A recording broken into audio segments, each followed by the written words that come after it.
Algebra 2, Unit 3, Lesson 3, Absolute Value Equations and Inequalities. In this lesson, we want to solve absolute value equations and inequalities, and then we're also going to look at limits for variables using absolute value. So in Algebra 1, you should have taken that the absolute value is the distance of a number from 0. It always gives a positive number, and its algebraic definition is the absolute value of x is that number if the number is positive, and you use the opposite of that number if the number is negative. So if this is the absolute value of -2, you use its opposite, which is 2, in order to get the absolute value. Now if we think about it, what are all the numbers with an absolute value of bigger than or equal to 3?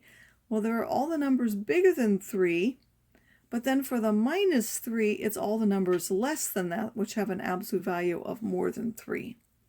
Similarly, the ones for bigger than or equal to 8, that would mean it's all the one to the right of a and all the ones to the left of -8, like -10, -11, that will have absolute values that are bigger than or equal to 8. Which ones have an absolute value of less than or equal to 3? Well, they're all the numbers between 0 and 3, but then on the negative side, they're all the ones between 0 and -3. Again, this is the distance from 0 is less than or equal to 3, because that's what absolute value is distance. That distance is from -3 to 3. And here then that would be from -8 to 8. So if you have bigger than or equal, there are two separate parts. So either it's this or it's this. And then for less than, there are two. It has to be between those, which really means the -k is less than or equal to x, and x is less than or equal to k. So now when we solve absolute value equations or inequalities, we need to isolate the absolute value on a side by itself. So the only thing written on the left side, say, should be the absolute value and anything which remains inside it, but anything on the outside, it would be taken to the other side. Then to rewrite that, we're going to take something with an absolute value and rewrite it as something without an absolute value and solve the linear equations or inequalities which result. So in order for the absolute value of a function to be equal to k, either that has to actually be that number, or it has to be the opposite of that. And that's an or. It will be this or that. For bigger than or equal to k, again, generally two separate regions. You either get that the f of x is bigger than or equal to k, or the function has to be less than or equal to -k. Again, that's an or. It will generally be two separate regions. F of x is less than or equal to k will mean it have to be between the minus and the plus. By the way, these rules are only for positive k. If you have a negative k, you just have to think about whether it's true or false. Does it include everything or does it include nothing? For example, if I say the absolute value of a function is equal to -3, that's always a false statement. There would be no solution to that. And then if we start off with variables on both sides, like suppose this k is not a number, suppose it's a variable expression. When I have variables on both sides and then I solve, there may be what are called extraneous solutions. So it may be a solution to this derived equation, but it won't be a solution to the original one. So even though this is true as a way of writing it, the solutions that we get to it may or may not actually solve the original thing when there are variables. For negative values of k, as I said, you do not use these rules. You just need to think about whether everything is a solution or nothing is a solution. All right, let's solve this absolute value equation. You need to get the absolute value by itself. So you're going to divide both sides by 2 and get this absolute value. Now you want to remove the absolute value. You have to rewrite. You get two equations. One that looks like this with it off, and then one where you have the same thing but a minus number. Then you're going to solve this inequality. You're going to solve this inequality. You should really check if you put them in there. Again, typically it's not a problem unless you start with variables on both sides, but it's a good habit to check. If you put in there 3 times 3 is 9, -2 is 7. The absolute value of 7 times 2 is 14. If you put in -5/3 times 3 is -5, -2 is -7. Absolute value of 7 times 2 is 14. All right, now let's look if we have variables. We do the same thing. So I've isolated it. Whatever's on the inside either has to be equal to that or whatever's inside has to be equal to the opposite of that, just like we had for numbers. Here we have to distribute the minus, take all the variables to one side, take all the separate numbers to the other side. X is minus 9/5. Or if we solve this one, we take the x here, we take the 4 here, we'll get x equals 1. If you check this, you will find that this will be a negative, but this has to be positive. It will not be a solution. If you put 1 in there, that's 2 plus 5 is 7, and this is 3 plus 4 is 7. This one is a solution. It is the only number in our solution set.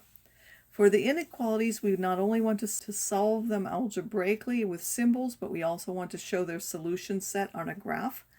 We do the same thing. We isolate the absolute value, so we need to divide both sides by 3. Again, I can use these rules because this is a positive number. If this had been -7, I would have stopped and thought about it. Now this is a bigger than. That means it's either bigger than the positive number or it's less than or equal to the negative number. We solve this by adding 1 to both sides, dividing 2 both sides. I get x is bigger than or equal to 4. This one now, add 1 to both sides, 2x less than or equal to -6, divide by 2, x is less than or equal to -3. Again, this is an or, so you need to make sure you're keeping that. It's either this or this. So generally that will be what's ever in both, which is generally 2 separate parts. This is bigger than or equal to 4. This is less than or equal to -3. For this, we need to isolate. We subtract 2 from both sides. We get -1. We multiply by 4 to get rid of the fraction. We get less than -4. We say, oh, the rules don't apply to that. Can the absolute value be less than a -4? No, that means there's no solution.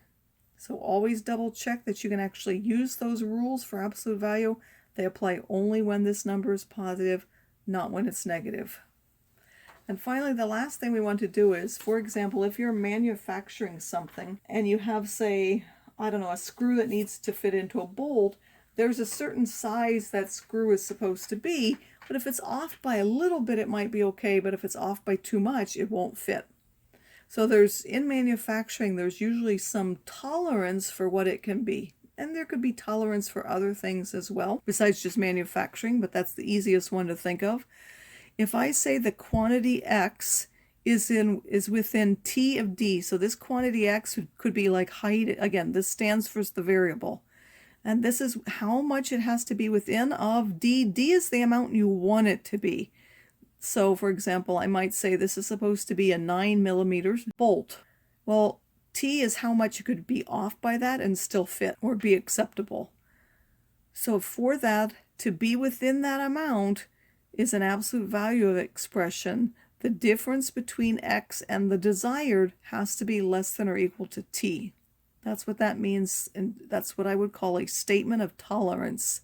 The difference between x and the desired amount has to be less than or equal to t. Less than we know splits into, whatever's inside is in between -t and +t. Add d to both of those and you'll get limits of tolerance. So this would be the minimum acceptable value. This is the maximum accepted value. The difference between them is twice the tolerance. So now it says the screw length should be within 0.05 millimeters of 36.8 millimeters. Write an absolute value inequality and a compound inequality for the acceptable values. So this is our absolute value inequality, and then when I've rewritten it this way, that's our compound inequality. So we want the length L to be this amount, but it's allowed to be off by this amount. So the difference between the length and the desired amount has to be less than or equal to 0.05.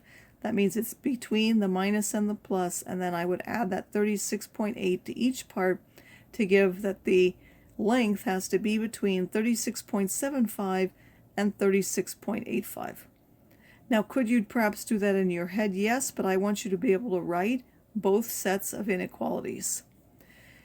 It says write this height specification as an absolute value inequality. Here we have a compound one, and we want to write it as an absolute value. We need to find the desired value, which will be the middle one, and then the tolerance, which is how much we're allowed to be off.